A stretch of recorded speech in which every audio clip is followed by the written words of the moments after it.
breaks it down for you to make sense of what's happening. As we reveal the key factors behind events, strategic battles, and the game-changing business decisions that shape the world. We bring you all of this and more on World Business Watch.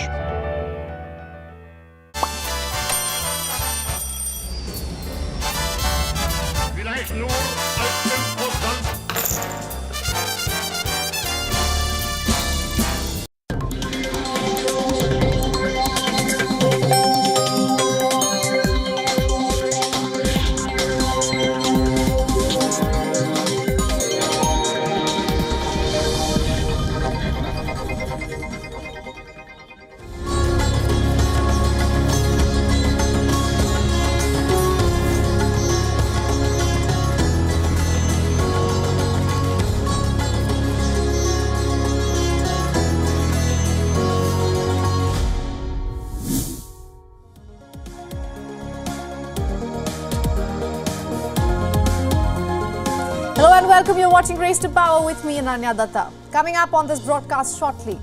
Fourth phase of elections have concluded in India. Election Commission says voter turnout was about 63%. But the news grabbing headlines is about a BJP leader from Telangana. She has been accused of mishandling voters and EVM tampering. We get you the story. In the United States, politics and court trials are going hand in hand. Donald Trump is back in the courtroom for his hush money trial. A man who once said that he will take a bullet for him is now testifying against him. We get you the live updates.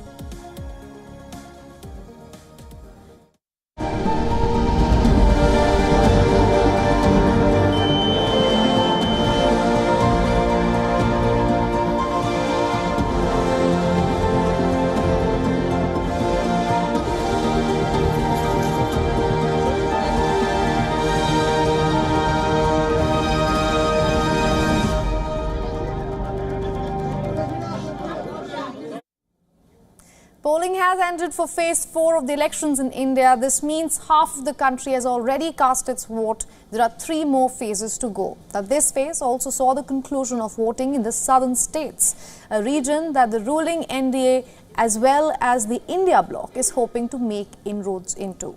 Voting concluded in 9 states and union territories in all 25 seats in Andhra Pradesh and 17 seats in Telangana. Apart from these southern states, polls are also taking place in 13 seats in Uttar Pradesh, 11 in Maharashtra, 8 constituencies each in Madhya Pradesh and West Bengal, 5 seats in Bihar, 4 each in Jharkhand and Odisha, and 1 seat in Jammu and Kashmir. Now, there were minor clashes reported in 2 states. In West Bengal, the supporters of ruling TMC allegedly pelted stones to the vehicle of a BJP candidate. In Andhra Pradesh, assembly elections and the 4th phase of Lok Sabha elections taking place simultaneously, a minor scuffle broke out after YSRCP candidate for state assembly elections attacked a voter in Guntur. This is the first major elections in Jammu and Kashmir since the abrogation of Article 370, that was back in 2019, which granted special status to the erstwhile state of Jammu and Kashmir. Now, WION's Idris Lone, who is in Pulwama, has been covering for us. Srinagar constituency has broken all the previous records of vote percentage. Today we saw a huge number of people coming out of their homes to cast their vote. After the delimitation, Srinagar now consists of 5 districts, which is Shupian, Pulwama, Gandarbal, Badgam and Srinagar. Over 17 lakh voters in the Srinagar constituency, and a huge number of people today voted for the first time in such numbers across the Srinagar constituency. There are 3 main candidates in the fray. One is from the National Conference, Aga Ruhullah, one from People's Democratic Party, Wahid Ahmed Parra, and another one from Apni Party, Ashraf Mir. The National Conference is supported by the India Alliance, mainly Congress, while as PDP is on its own, while as the regional political parties have alleged that the Apni Party candidate is being supported by the BJP, as they have not fielded any candidate in the Kashmir region. With video journalist Feroz, Idris Lone for WION World is One. Next to the western state of Maharashtra, where WION's Disha Shah has been tracking the high-pitched electoral battle. 2.28 crore voters and 298 candidates in the fray in the fourth phase of Maharashtra. We saw the prominent faces like BJP's Pankaja Munde contesting from the Bid constituency, which always has been a Munde bastion for several years now. And on the other side, we've seen the Shirur constituency under Pune district, where we saw a direct, intense fight between NCP versus NCP. In 2019, 7 out of 11 of these seats were won by the ruling BJP. So the BJP is trying all hard to retain the number of seats that they had won last time, and for the opposition they have fielded heavy candidates to ensure that they also have some wins to their side. So this will be a direct and a three-cornered fight between the NCP, the BJP and the Shiv Sena in the fourth phase of Maharashtra. Our correspondent Siddharth MP has been covering the mood in the southern states. In 2019, BJP won 42 of the 96 seats polling today, but struggled to make inroads in Andhra Pradesh and Telangana. In total, there's about 129 seats that have completed polling in the southern part of the country. The south is very crucial because this is the region that is a stronghold of the Congress-led India alliance. Congress-led alliance is in power in 2 states. In other states, they're either in the ruling alliance or they're in opposition. The BJP is also looking to make great inroads into southern part of the country. And if the BJP-led NDA wants to bag 400 plus seats in the Lok Sabha, a very, very decisive majority, then the south will play a crucial role. After the completion of today's voting, polling has now concluded for 381 of the lower house's total of 543 seats. The next phase of elections are on 20th of May, with the results slated to be announced on 4th of June. Now to take this further, we are being joined by political analyst Sumant C. Raman from Chennai. Mr. Raman, thank you so much for joining us here on WION. Now, the south part of India, the southern belt, has finally concluded its elections with the phase that ended today, the fourth phase that is. Now, there has been a special focus towards the south, both by the ruling NDA government at the same time as by the India bloc. What is your assessment? How is this going to pan out? Well, I think except for Telangana, I think almost everywhere else, the India alliance, the BJP may not really pick up seats except perhaps a couple of seats in Telangana. But beyond that, everywhere else in the south, it is the India alliance that seems to have done well, particularly in Karnataka, where the BJP had swept last time, winning 25 out of 28. So there are setbacks for BJP in Karnataka. There are the Congress is probably winning up to 10 seats in Telangana. Though the BJP may go up from its 4 to maybe 5 or 6. Again, in Tamil Nadu, very little can be expected except an increase in vote share, and likewise in Kerala. So overall, the India alliance, holds the significant edge in southern India, and it now is up to the Hindi belt to salvage the fortunes of the BJP. Absolutely, it does seem so. Mr. Raman, thank you so much for getting us all those insights from Chennai.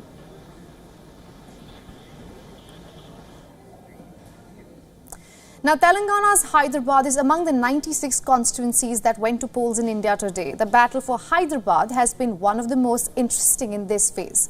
But beyond elections, the Bharatiya Janata Party candidate here is making headlines for different reasons. An FIR has been lodged against Madhvi Lata. She was seen checking ID cards of Muslim women wearing burqas. Some were asked to lift their veil multiple times and get themselves checked. The police officers present were seen standing quietly, taking no action.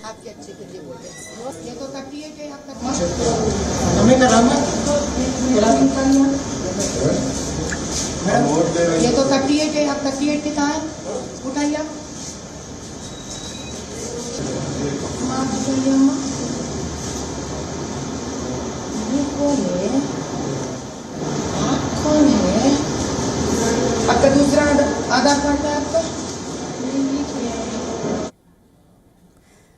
Azauddin Owaisi-led AIMIM has launched a complaint with the Election Commission as well.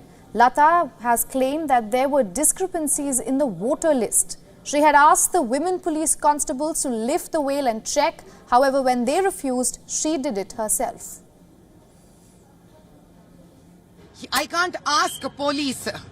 He says that you cannot be asking police, or that is not police duty to remove the veil and check with the ID card. He says the female police is not meant to remove the mask and check with the ID.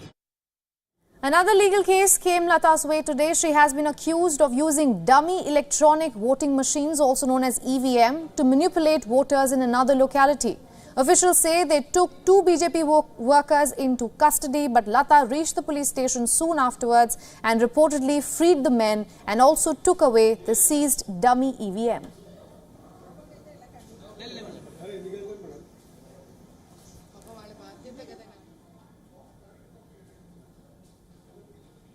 Shifting focus now, as defense was still going through Stormy Daniels' testimony in Donald Trump's hush money trial, prosecutors have called their next witness very carefully.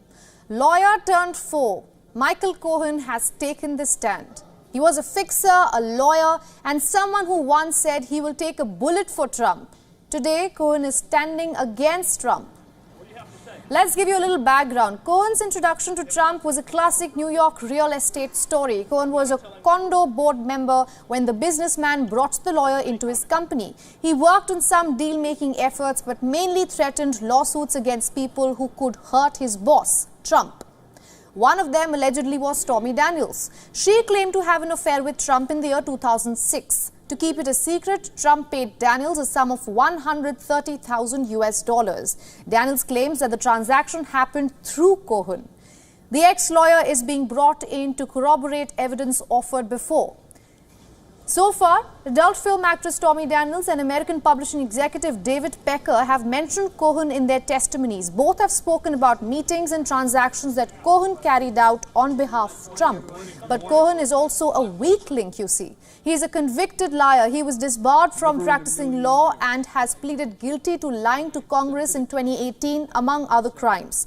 Cohen was given 3 years in prison as a sentence as well.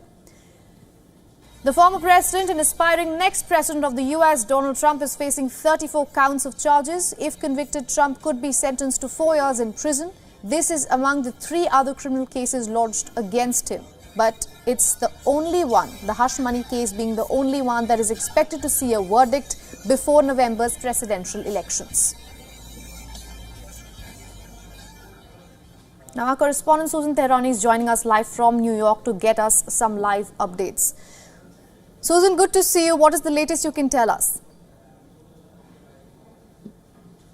So Michael Cohen is in court, as you mentioned. This is really the main witness that prosecutors wanted to put forth. But the question, as you mentioned as well, alluded to, is whether or not he'll be considered a credible witness, not only considering his past track record of lying under oath, but also because until last night, he was on TikTok basically getting dollars and money for sharing his story about Donald Trump and his views on Donald Trump. And just last week, witnesses have to be sort of impartial. The defense wants to prove that Stormy Daniels and Michael Cohen completely hate Donald Trump. That's why they have other interests for testifying. And just last week, it was revealed that on one of those TikTok videos, for example, Michael Cohen was wearing a shirt with Donald Trump in an orange jumpsuit behind bars. So to what extent will the jury really see him as a viable witness is yet to be seen. But what we know from inside the courtroom, it appears that he said he had a good relationship with David Pecker. He didn't play a very important and official role during the 2016 presidential elections, and that he enjoyed his time working for Donald Trump. As we move forward, we'll have to see whether or not prosecutors are able to put forth what they need to about this hush money case and prove it through Michael Cohen. He may be their last resort and their last hope of trying to get this trial somewhere. All right, Susan, thank you so much for getting us all those updates from New York. US presidential elections are to be held in less than 6 months. And if the latest survey is anything to go by, a vast majority of American voters have elections on their mind. A survey by Gallup reveals how many US voters have given some thought to the upcoming race to the White House. Let's take a look at what the numbers say. 71% of Americans say that they have given, quote-unquote, quite a lot of thought to the November 5th elections.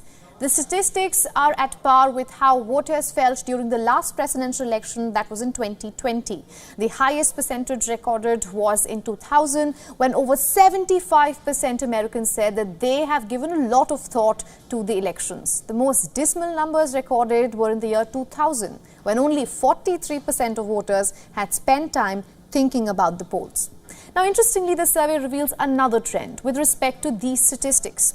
As per the results of the latest poll, the number of voters who spare considerable thought to the elections also reflects a higher voter turnout. In 2008 and 2020, presidential elections saw 62% and 67% voter turnout respectively. The turnout in 2020 was the highest that the US has recorded since elections in 1968. Will the upcoming elections also have a big voter turnout is the question everyone's asking. Now, that may be more complicated to answer just based on past trends. The reason for that is that voter apathy towards the presidential candidates Donald Trump and Joe Biden, 29% Americans say that neither candidates would make a good precedent, and that is the reason they feel less motivated to vote.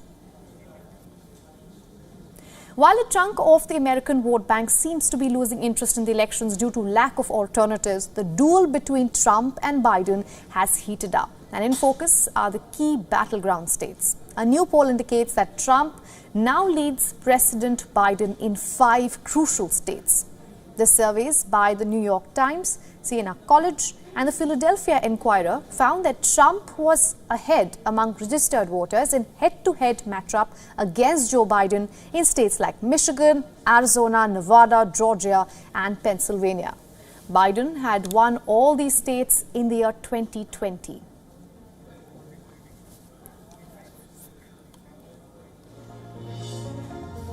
Time now for a short break. Coming up, Spain's autonomous region of Catalonia has given the boost to separatist parties in a region election. Sunday's Catalan elections marking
Welcome back. You're watching Race to Power.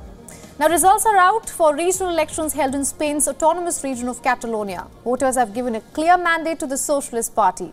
The Separatist Party is trial for far behind as support for an independent Catalonia wanes over the years. Here's a report. Spain's socialists won the biggest share of the vote in Sunday's Catalan elections, marking a significant setback for the long-standing separatist leadership and their aspirations for independence. The socialists, led locally by Salvador Illa, secured 42 seats out of the 135 after more than 99% of the votes were tallied. Speaking as the voting count concluded, Illa hailed a new era for the region. Catalonia today has decided to start up, to function with respect, courtesy, and counting on everyone, and also with ambition to once again lead Spain economically. Meanwhile, the hardline separatist Junts came in second place with 35 seats, and the incumbent, more moderate separatist party Esquerra Republicana de Catalunya, or the ERC, had 20 seats. Junts' Carles Puigdemont said there was a lack of collective strategy amongst the pro-independence parties. This fact forces a long-delayed reflection within the independence movement on the effects of disunity and also the effects of a lack of a shared strategy. Both issues have long been denounced from within our political formation. Spain's largest opposition also had a good night, seeing the biggest increase from 3 seats to 15 on Sunday. Turnout for the vote was notably low at 58%. The outcome poses a significant threat to separatist governance in Catalonia, particularly after the region's controversial actions in 2017 with an illegal independence referendum and declaration of independence. It created Spain's most severe institutional crisis in over 3 decades. Sunday's vote also represents a vindication of Spain's socialist Prime Minister Pedro Sanchez's bid to mend relations with Catalonia, including granting pardons for those who were convicted over the independence movement.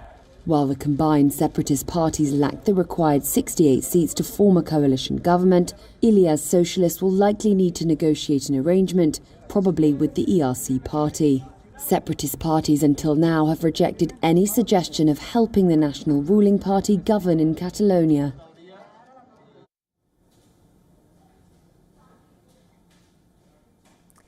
Let's focus now. Singapore is going through a political change of guard. Outgoing Prime Minister Lee Hsien Loong has handed over the reins to his successor Lawrence Wong.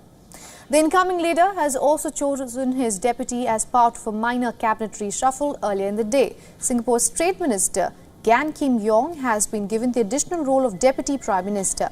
The 65-year-old will also take on Wong's job as chair of the board of the Monetary Authority of Singapore, while the new Prime Minister will retain the finance portfolio. In keeping with tradition, 72-year-old Prime Minister Lee will remain in cabinet as senior minister. However, he will no longer lead the People's Action Party in upcoming elections. The cabinet rejig comes a year and a half ahead of Singapore's next general elections. The country must hold the next polls by November 2025.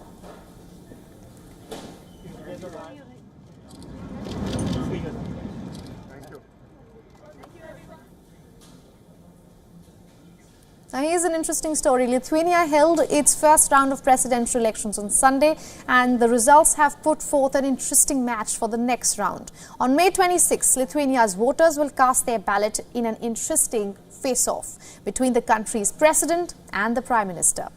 With vote counting almost complete, Lithuania's outgoing president, Gitanas Nausėda, fell short of a majority as he received 46% of the votes, and Prime Minister Ingrida Šimonytė trailed far behind with 16%. The elections come amid massive security concerns for Lithuania as the Baltic nation fears it could be next in Russia's sight if the country wins the war against Ukraine. The country is a member of the NATO and European Union. We should stay united and not get tired from this war, because this is critically important stage of this war. And only being decisive, being productive, we can support and we can win this war. Ukraine should win this war. There is no other alternative. While all presidential candidates agree on the need to boost defense spending amid worries over a possible invasion, the contesting leaders have differing policies when it comes to domestic issues and the country's strained relations with China with respect to its stance on Taiwan.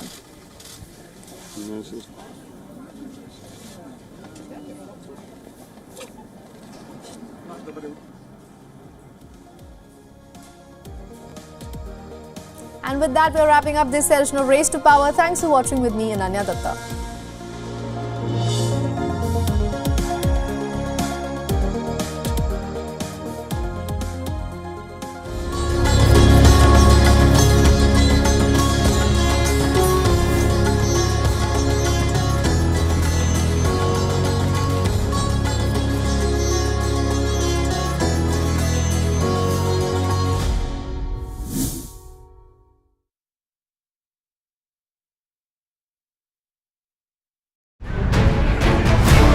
A lawyer's critical comments on TV against President Kais Saied throws the country in disarray, triggering a lawyer's protest and clashes with the police against a belligerent North African leader. Nigerians divided over Prince Harry and Meghan's visit as the couple stirs controversy with their dress code and protocols.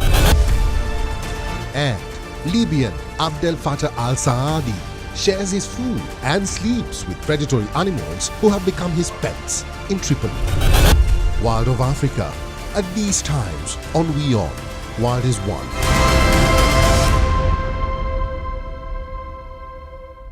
WION Health Resort is unique, the only one of its kind. Experience the 4 paths of natural wellness: yoga, Ayurveda, acupuncture, and naturopathy.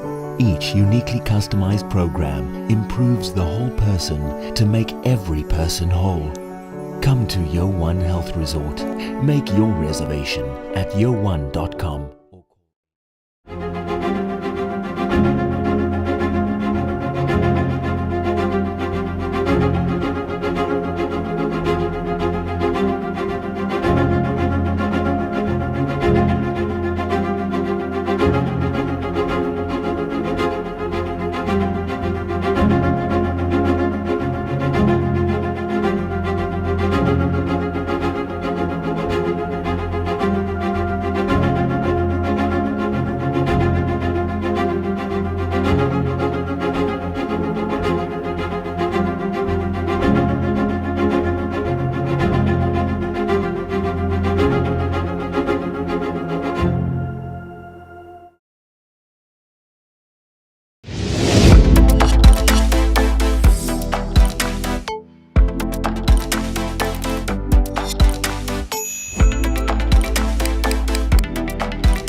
Know more, understand better, think ahead.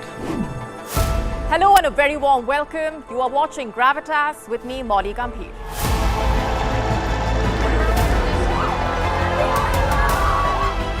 Get the facts, not the bombast. On the 26th of March, dynamic pricing, Baloch separatists, Gravitas cuts out the clutter. Gravitas keeps calm when others scream. Gravitas brings news to life.